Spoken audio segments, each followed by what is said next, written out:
સૌરાષ્ટ્રની અંદર મોટાભાગના ખેડૂતો પ્રગતિશીલ ખેડૂતો છે। આ પ્રગતિશીલ ખેડૂતો અલગ અલગ પ્રકારની ખેતી કરી અને લાખો રૂપિયાનું ઉત્પાદન પણ મેળવતા હોય છે।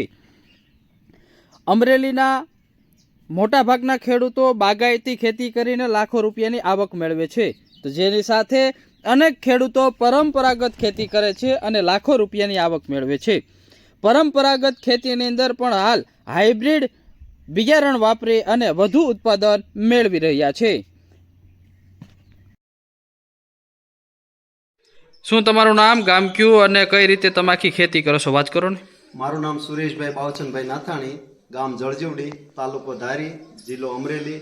મારી પાસે 13-13.5 વીઘા અહીંયા જમીન છે ને એક બીજી 14.5 વીઘાનું અલગ નંબર છે। આમાં આપણે 1.5 વીઘાનું 1 વીઘાનું વાવેતર કર્યું તો આ દેશી બાજરાનું બહારનું બિયારણ છે અને આની હાઈટ થાય છે 2 ફૂટથી માંડીને 3 ફૂટ સુધીનો બાજરાનો ડુંડા થાય છે અને વીઘે 60 મણનો ઉતારો આવ્યો છે આપણે।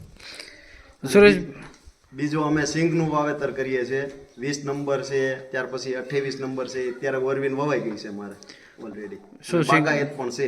સિંગનું શું ઉત્પાદન આવે છે? સિંગનું વીઘે 20 મણથી માંડીને જેવું આપણી માવજત હોય એ પ્રમાણે 25 મણ સુધી થાય છે। તમે આ બાજરો કયા વિસ્તારમાંથી લઈ આવ્યા હતા અને કેટલા સમયથી વાવેતર કરો છો? આ પહેલી વાર જ મેં વાવ્યો છે। હું રાજસ્થાનથી બિયારણ લાવ્યો હતો આનું। આ એમ કહે છે કે ઇઝરાયલનો બાજરો છે દેશી।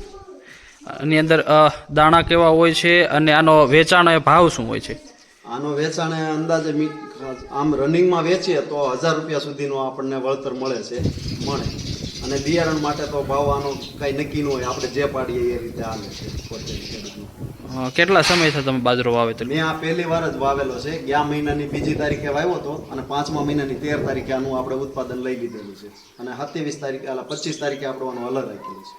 શું ગ્રેડેશનમાં કેટલા મણનું ઉત્પાદન આવ્યું? મારે 60 મણ ઉતર્યો એક વીઘે।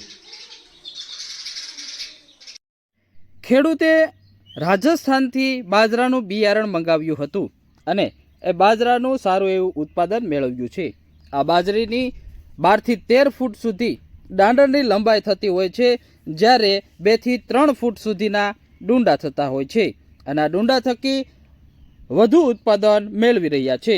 તો ખેડૂતે જણાવ્યું કે ચાલુ વર્ષે 1 વીઘામાંથી 60 મણ જેટલું ઉત્પાદન મળ્યું હતું અને હાલ આ બાજરાનો 1 મણનો ભાવ 5000 રૂપિયા મળી રહે છે, જેથી નફાકારક ખેતી થાય છે।